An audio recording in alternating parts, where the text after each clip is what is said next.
Good afternoon, everyone. As stated, my name is Shaquilla Harrigan, and I'm a second year in sociology, and I'm here to talk to you all about accountability Jenga.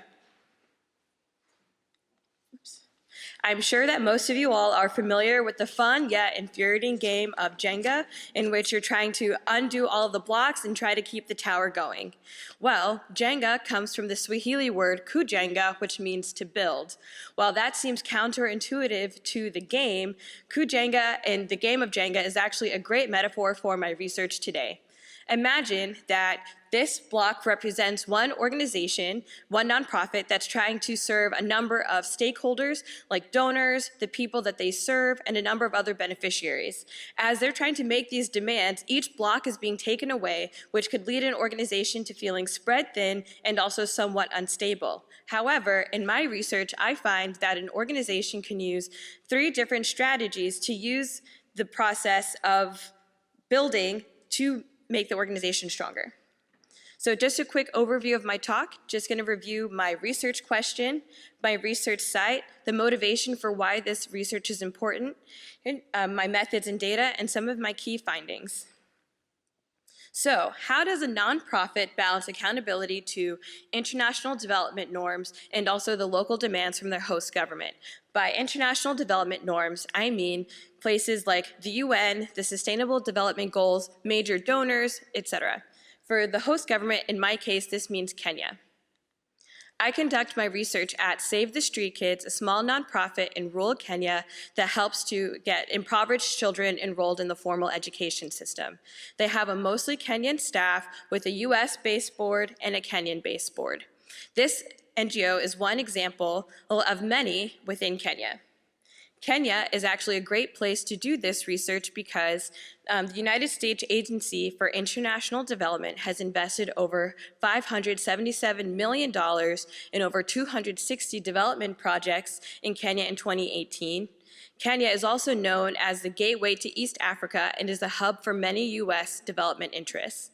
Lastly, there's strong regulations from the Kenyan government and pressures for international stakeholders that all contribute to the demands that many organizations, including mine, Save the Street Kids, face. Methods. So a lot of the data for this project is coming from my second year paper that I'm currently writing in sociology. I've done over 20 interviews and spent months in Kenya collecting ethnographic field data. So I found that Save the Street Kids takes 3 strategies in order to prioritize how to meet these different demands. First, they aim to increase their legitimacy. Second, they aim to increase resources. And lastly, they aim to strengthen their internal stability.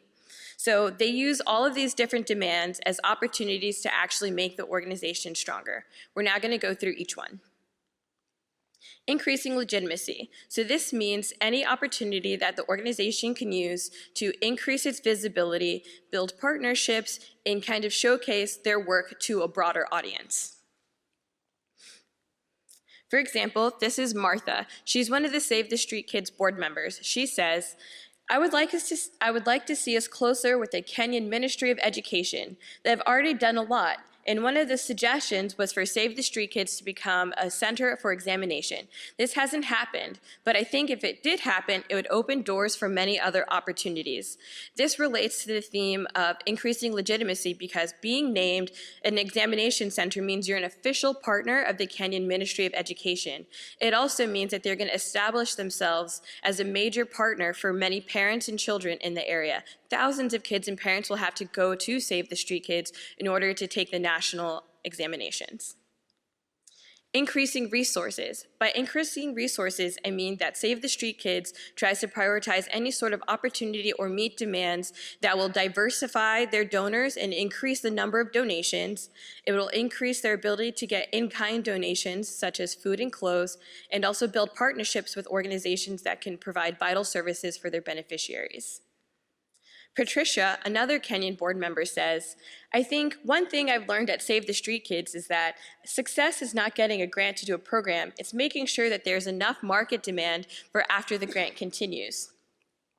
In this case, she's speaking about Save the Street Kids gaining a grant from the United Nations Development Program in order to help the parents of the program sell cook stoves to reduce carbon emissions. This is along the train of climate change, which is a major hot button issue within international development.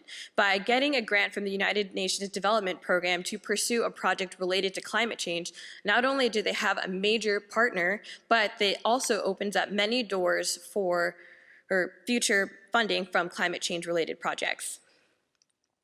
Lastly, strengthening internal stability. By this, I mean creating different protocols and procedures in order to increase the efficiency of the organization and increase professionalization opportunities for staff and improve monitoring and evaluation systems.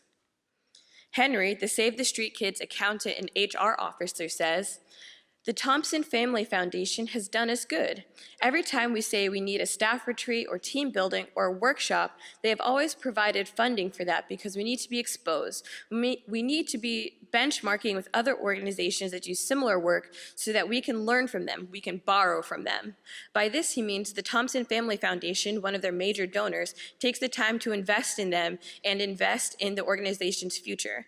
Also, by connecting them with these other organizations, they're learning key mechanisms that make them competitive for the future.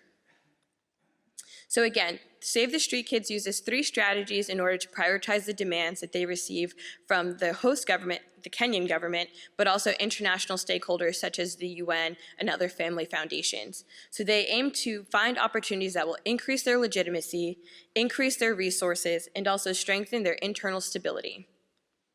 Just returning to my metaphor of Jenga, I just want to repeat that many other organizations feel like these demands can actually weaken them and stretch them thin. However, organizations can learn from Save the Street Kids by choosing different opportunities to increase their legitimacy, increase their resources, and strengthen their stability, which actually makes them stronger, which goes back to the real meaning of Jenga, which means to build. So through these steps, we can build stronger organizations and stronger nonprofits that can serve the constituents better. Thank you so much.